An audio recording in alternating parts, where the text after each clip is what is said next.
వంకాయ బంగాళదుంప కర్రీ చేసుకుందామా రండి. నాకు ఇట్లా స్మాష్ అయి ఉంటేనే ఇష్టమండి, లేదంటే ఇష్టం ఉండదు. ఇప్పుడు ఒక కప్పు వంకాయలు, అట్లాగే ఒక కప్పు బంగాళదుంప, ఒక ఆనియన్, అట్లాగే 4 పచ్చిమిరపకాయలు స్టవ్ ఆన్ చేసి ప్యాన్ పెట్టుకొని ప్యాన్ మీద 1.5 స్పూను ఆయిల్ అయితే వేసుకోవాలండి. దాంట్లోకి తాలింపు దినుసులు అట్లాగే కరివేపాకు కూడా వేసుకుని వేపుకోవాలి.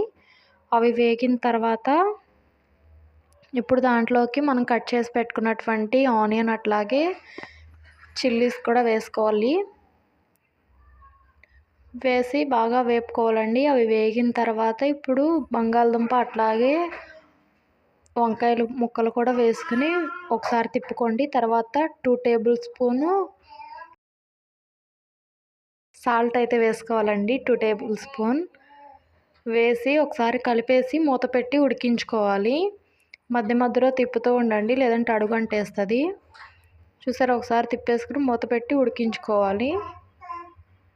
ఇట్లా అండి, చూసారా, బంగాళదుంప అనేది ఉడికిపోయింది. ఇప్పుడు దీంట్లోకి 1.5 టేబుల్ స్పూన్ కారం అయితే వేసుకోవాలండి. నేనైతే ఇది స్పైసీగా చేస్తున్నా, అందుకే కొద్దిగా కారం ఎక్కువ వేస్తాను. ఇప్పుడు దీంట్లోకి కొంచెం పసుపు కూడా వేసుకుని యాడ్ చేసుకోవాలి. ఒక 5 మినిట్స్ అట్లా వేగిన తర్వాత 1 టీ గ్లాస్ అయితే వాటర్ వేసుకుని ఉడికించుకోవాలండి.